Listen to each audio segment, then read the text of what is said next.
എല്ലാവർക്കും നമസ്കാരം. നമുക്ക് മഴതോരും മുംബൈയിലെ അലീനയുടെയും മനുഷ്യൻ്റെയും നാളത്തെ നല്ലൊരു കഥ കേൾക്കാം. എല്ലാ ദിവസവും ചാനലിലൂടെ വീഡിയോ അപ്ലോഡ് ചെയ്യുന്നതാണ്. ചാനൽ ആദ്യമായി കാണുന്നവരാണെങ്കിൽ ഒന്ന് സബ്സ്ക്രൈബ് ചെയ്യണേ. വീഡിയോ ഇഷ്ടപ്പെടുവാണെങ്കിൽ ലൈക്ക് ചെയ്യണേ, കമൻറ്റ് ചെയ്യണേ. അങ്ങനെ സ്റ്റാൻലി കബോർഡിനടുത്തുനിന്ന് ഒരു പഴയ ആൽബം എടുക്കുകയാണ്. ആൽബത്തിനകത്ത് വൈജയും സ്റ്റാൻലിയും തമ്മിലുള്ള കുറച്ച് ഫോട്ടോസൊക്കെ കിട്ടുന്നുണ്ട്. അവർ ആഗ്രഹി വെച്ച് ഒരുമിച്ചെടുത്ത കുറച്ച് ഫോട്ടോസുകളും അതിൻ്റെ കുറച്ച് കാര്യങ്ങളൊക്കെ ഇങ്ങനെ നോക്കിക്കൊണ്ടിരിക്കുകയാണ്. അതിനുശേഷം സ്റ്റാൻലി ഇങ്ങനെ ആലോചിക്കുകയാണ് അന്നത്തെ കുറച്ച് സുന്ദരകരമായ കുറച്ച് നിമിഷങ്ങളെക്കുറിച്ചൊക്കെ. വൈജയ്ക്ക് ആഗ്രയിൽ ജോലി ശരിയായി കൊടുക്കുന്നത് സ്റ്റാൻലിയാണ്. അതിനുശേഷം അവർ ഒരുമിച്ച് താമസിച്ചതും പോയ സ്ഥലങ്ങളെക്കുറിച്ചൊക്കെ ഇങ്ങനെ അതേക്കുറിച്ചൊക്കെ ഇങ്ങനെ ആലോചിച്ച് കിടക്കുകയാണ്. അതിനുശേഷം പിന്നെ ചിന്തിക്കുന്നത് ബാലചന്ദ്രനെക്കുറിച്ചാണ്. ബാലചന്ദ്രൻ വന്ന് തനിക്ക് ഒരു മകൾ ഉണ്ട് എന്നുള്ള കാര്യം 23 വർഷങ്ങൾക്ക് ശേഷമാണ് സ്റ്റാൻലി അറിയുന്നത്. അപ്പോൾ ആ കുഞ്ഞിൻ്റെ കാര്യത്തിലൊരു തീരുമാനം അറിയാൻ വേണ്ടിയാണ് ബാലചന്ദ്രൻ ഇവിടെ വന്നിരിക്കുന്നത്. അപ്പോൾ അതിനുശേഷം ആ കാര്യമാണ് സ്റ്റാൻലി ആലോചിക്കുന്നത്. അത് കഴിഞ്ഞിട്ട് സ്റ്റാൻലി കുട്ടിയെ വിളിക്കുന്നുണ്ട്. സ്റ്റാൻലിയുടെ അപ്പച്ചനെ വിളിക്കുന്നുണ്ട്. വിളിച്ചിട്ട് ചോദിക്കും, അപ്പച്ചൻ എവിടെ ഉണ്ട്? ഞാനിപ്പം ജോബിച്ചൻ്റെ വീട്ടിലുണ്ടെന്ന് ചോദിക്കും. എന്താ കാര്യം? എനിക്ക് അപ്പച്ചനെ അത്യാവശ്യമായിട്ടൊന്ന് കാണണം. എത്രയും പെട്ടെന്ന് ഇങ്ങോട്ട് വരണോ? എന്തെങ്കിലും കുഴപ്പമുണ്ടോ? ഞാൻ റോബിച്ചനോ അലക്സിനെ അങ്ങനെ കൂട്ടിക്കൊണ്ട് വരണോ? ആരെയും കൂട്ടിക്കൊണ്ട് വരണ്ട. എനിക്ക് അപ്പച്ചനോട് ഒരു വിവരം പറയണം. അപ്പച്ചൻ്റെ തീരുമാനം അറിഞ്ഞതിന് ശേഷം വേണം എനിക്ക് മുന്നോട്ടുള്ള കാര്യങ്ങൾ ചെയ്യാനെന്ന് പറയും. അപ്പച്ചന് സ്വയം ഡ്രൈവ് ചെയ്ത് വരാൻ പറ്റുമോ? അതോ ഡ്രൈവറെ വിടണമെന്ന് ചോദിക്കും. എനിക്കതിൻ്റെ ആവശ്യമൊന്നുമില്ല. 1 മണിക്കൂറിനുള്ളിൽ ഞാനവിടെ എത്തിയിരിക്കുമെന്ന് പറയും. അപ്പോൾ ഞാൻ ഒറ്റയ്ക്ക് വന്നാൽ മതിയല്ലോ? മതിയെന്ന് പറയും. അതിനുശേഷം കുട്ടിയുടെയും കൂടി അഭിപ്രായം ചോദിച്ചതിന് ശേഷം വേണം അലീനയുടെ കാര്യത്തിൽ ഒരു തീരുമാനം പറയാൻ. അതിനുശേഷം അവിടെ നിന്നുകൊണ്ട് നമ്മുടെ ആൻ്റപ്പൻ ചേട്ടനെ വിളിക്കുന്നുണ്ട്. ആൻ്റപ്പാന്ന് വിളിക്കുന്നുണ്ട്. 2-3 തവണ വിളിക്കുമ്പോഴത്തേക്ക് ആൻ്റപ്പൻ ഓടി വരുന്നുണ്ട്. എന്താ കനൽ സാറേ എന്ന് ചോദിക്കും. അപ്പച്ചൻ ഇപ്പോൾ ഇങ്ങോട്ട് വരുന്നുണ്ട്. അപ്പച്ചന് വേണ്ട എല്ലാ സൗകര്യങ്ങളും ചെയ്ത് കൊടുക്കണം. ശരിയെന്ന് പറയും. അത് കഴിഞ്ഞിട്ട് കുട്ടിക്ക് ഒരു ടെൻഷൻ, എന്തായിരിക്കും പെട്ടെന്ന് എന്നെ വിളിപ്പിച്ചതെന്നുള്ളൊരു ടെൻഷൻ കുട്ടിക്കുണ്ട്. എന്തായാലും അവൻ വിളിപ്പിച്ചതല്ലേ, എന്തായാലും പോയിട്ട് വരാം. അങ്ങനെ സ്റ്റാൻലി ആ ഫോട്ടോസും ഒക്കെ ഇങ്ങനെ നോക്കിക്കൊണ്ടിരിക്കുകയാണ്. ആ സമയത്താണ് നമ്മുടെ കുട്ടിച്ചായൻ അങ്ങോട്ട് വരുന്ന സമയത്ത് ചോദിക്കും, എന്താടാ സ്റ്റാൻലി, നീ എന്താ അത്യാവശ്യമായിട്ട് എന്നെ ഇങ്ങോട്ട് വരണമെന്ന് പറഞ്ഞത്? സത്യത്തിൽ ഞാനങ്ങ് പേടിച്ചു പോയി കേട്ടോ. ഇനി നീ എന്തെങ്കിലും പ്രശ്നമെങ്ങാണോ ഉണ്ടാക്കിയിട്ടെങ്ങാണോ എന്നെ വിളിക്കുകയാണോ എന്ന് കരുതി. ഇവിടെ ഇപ്പോൾ ഒരു പ്രശ്നവും ഇല്ലല്ലോ. ഇവിടെ പ്രശ്നമൊന്നുമില്ല. എനിക്ക് അപ്പച്ചനോട് വളരെ പ്രധാനപ്പെട്ടൊരു കാര്യം സംസാരിക്കാനുണ്ട്. അതിനാണ് ഞാൻ ഇങ്ങോട്ട് വരാൻ പറഞ്ഞതെന്ന് പറയും. എന്താടാ കാര്യം? അത് അപ്പച്ചാ, ഞാൻ കുറച്ച് ദിവസം മുമ്പ് 2-3 ദിവസം മുമ്പ് പാലയിലുള്ള ഒരു ബിസിനസ്സുകാരൻ അപ്പച്ചനെ കാണാൻ വീട്ടിൽ വന്നിരുന്നു എന്ന് ചോദിക്കും. വന്നിരുന്നു. അയാൾക്ക് റോബിച്ചനാ നിൻ്റെ കുളത്തുപുഴയിലെ അഡ്രസ്സൊക്കെ കൊടുത്തത്. ആണോ? അയാൾ ഇങ്ങോട്ട് വന്നിരുന്നു. അയാൾ ഇങ്ങോട്ട് വന്നിരുന്നു എന്ന് ചോദിക്കും. അയാൾ ആരാ? എനിക്ക് അയാളെ കണ്ടപ്പോൾ എന്തോ ഒരു വശപ്പശക് തോന്നിയതാണ്. നിന്നെ തന്നെ കാണണമെന്ന് പറയുകയും ചെയ്തായിരുന്നു ചോദിക്കും. എന്താ, നിൻ്റെ സുഹൃത്തെങ്ങാണുമാണോ? അയാളുടെ സുഹൃത്തൊന്നും അല്ലെന്ന് പറയും. പിന്നെ അയാൾ ആരാ? അയാൾ ഞാൻ മുമ്പ് ആഗ്ര കന്റോൺമെൻറ്റ് ജോലി ചെയ്ത സമയത്ത് ഞാനൊരു പെൺകുട്ടിയോട് ഇഷ്ടത്തിലായിരുന്നുള്ള കാര്യം അപ്പച്ചന് അറിയാമായിരുന്നല്ലോ. അറിയാം. ഒരു ഹിന്ദു പെൺകുട്ടിയല്ലേ? അതെ, വൈജയന്തിയുടെ ഭർത്താവാണ് വീട്ടിൽ വന്ന ബാലചന്ദ്രൻ എന്ന് പറയും. നീ എന്താ സ്റ്റാൻലി പറയുന്നത്?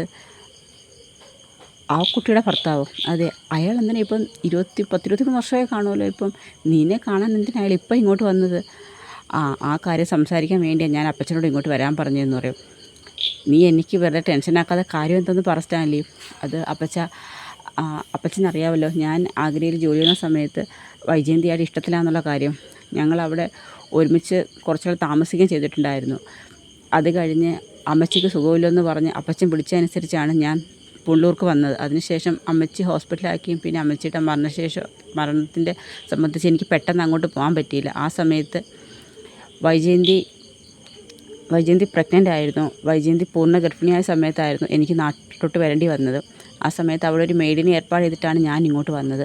ഞാനിങ്ങോട്ട് വന്ന സമയത്താണ് വൈജയന്തിയുടെ സഹോദരങ്ങൾ ചേർന്ന് എൻ്റെ സുപ്പീരിയർ ഓഫീസറായിരുന്ന ഗംഗാധര മേനോനും അയാളുടെ സഹോദരങ്ങളും ചേർന്ന് വൈജയന്തിയെ ബലാത്കാരമായി നാട്ടിലോട്ട് പിടിച്ചുകൊണ്ട് പോയത്.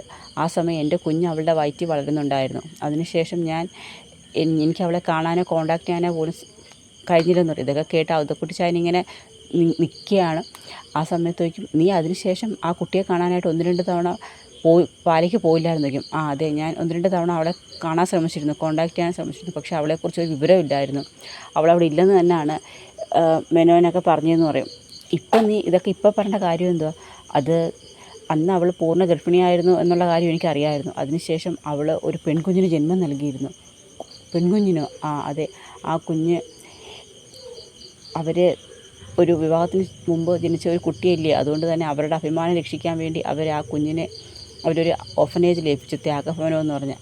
അവിടുന്ന് അവൾ 23 വർഷങ്ങൾക്ക് ശേഷം അവൾ തിരിച്ച് ജോലിക്ക് വന്നത് ഈ ബാലചന്ദ്രൻ്റെ വീട്ടിലാണെന്ന് പറയും. അതായത് നീ സ്നേഹിച്ച പെൺകുട്ടിയുടെ വീട്ടിൽ. ആ അതെ.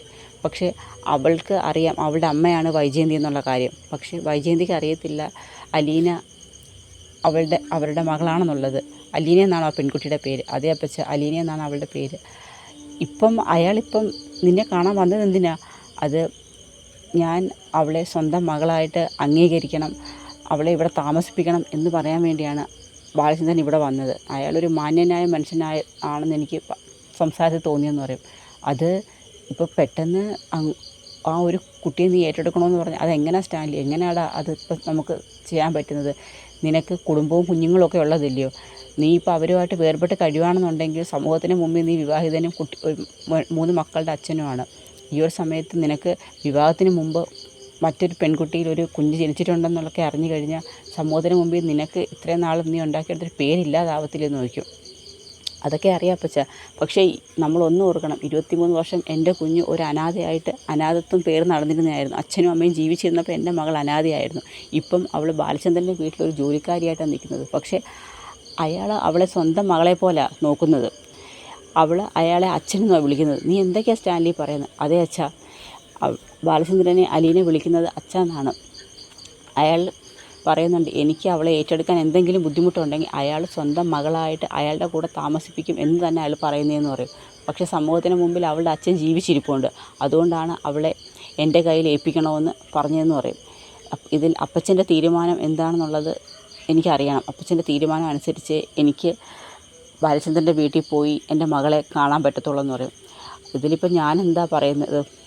എന്തിനും നിൻ്റെ കൂടെ അപ്പച്ചനുണ്ട്, അത് നീ ഓർത്തോളാൻ പറയും. മതി, ഈ ഒരു ധൈര്യം മാത്രം എനിക്ക് മതിയെന്ന് പറയും. ഇനി ഞാൻ കാര്യങ്ങൾ മുമ്പോട്ട് നീക്കിക്കൊള്ളാമെന്ന് പറയും. എത്രയും പെട്ടെന്ന് തന്നെ എനിക്ക് ബാലചന്ദ്രൻ്റെ വീട്ടിലെത്തണം, എനിക്ക് എൻ്റെ മകളെ കാണണം. 23 വർഷം അവൾക്ക് കൊടുക്കാതെ പോയ സ്നേഹവും വാത്സല്യവും എല്ലാം എനിക്ക് കൊടുത്ത് ഞാൻ അവളെ ഇങ്ങോട്ട് കൂട്ടിക്കൊണ്ട് വരുവാന്ന് പറയും. ശരി, നിനക്ക് ശരിയെന്ന് തോന്നുന്ന കാര്യം നീ ചെയ്യുക, നിൻ്റെ കൂടെ എന്നും ഈ അപ്പച്ചനുണ്ടാവും, നിൻ്റെ തീരുമാനത്തിനൊപ്പം തന്നെ അപ്പച്ചനുണ്ടാവും എന്ന് പറയും.